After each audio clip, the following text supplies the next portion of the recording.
एक खुशहाल जिंदगी का राज क्या है? कभी सोचा है? आज हम इसी के पीछे के विज्ञान को समझने वाले हैं।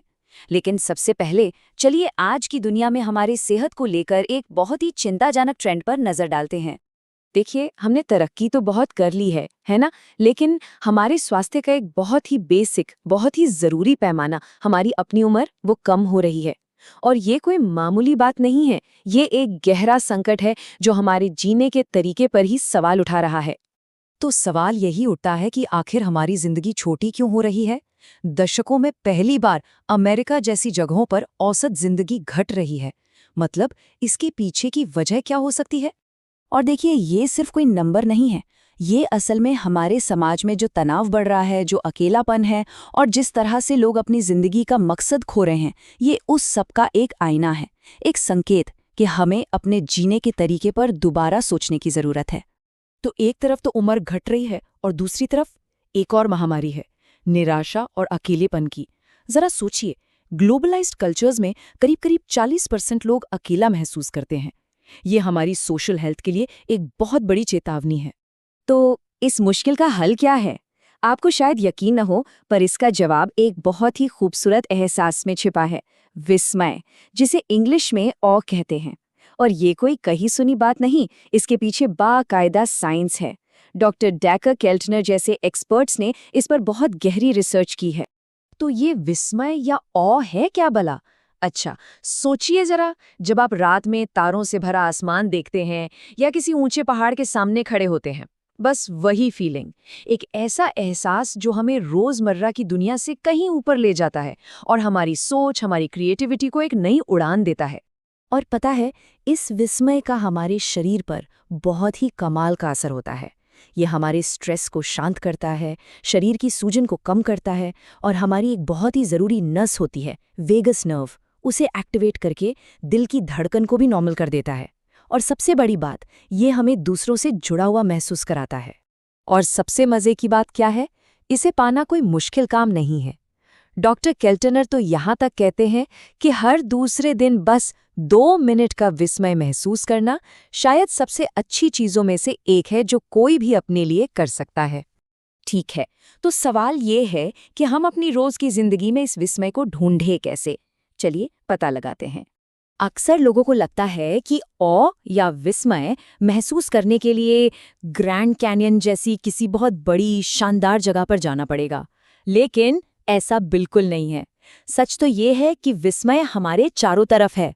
ये एहसास हमें अक्सर दूसरों की अच्छाई में, उनके दरियादिली में मिलता है।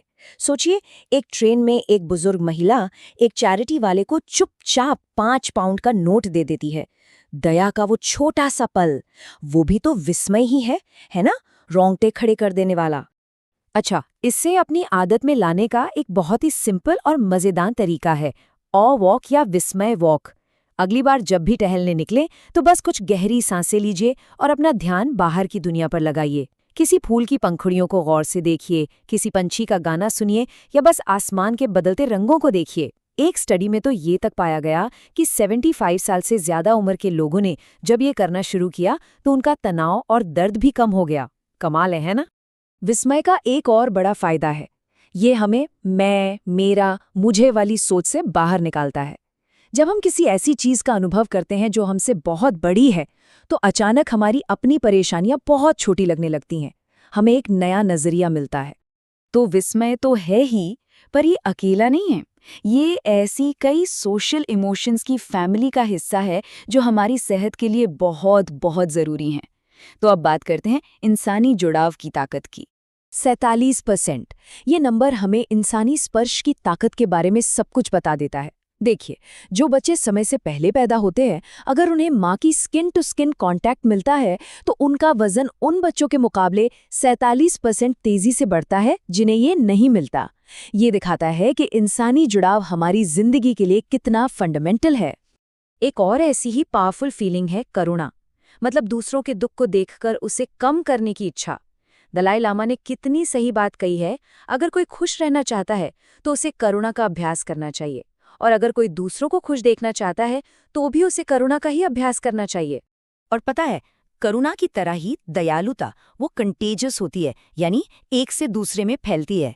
स्टडीज से ये पता चला है कि जब कोई इंसान किसी दूसरे के साथ कुछ अच्छा करता है तो वो दूसरा इंसान अपने आगे मिलने वाले किसी तीसरे इंसान के साथ ज्यादा दयालु होता है, और फिर वो तीसरा इंसान चौथे के साथ।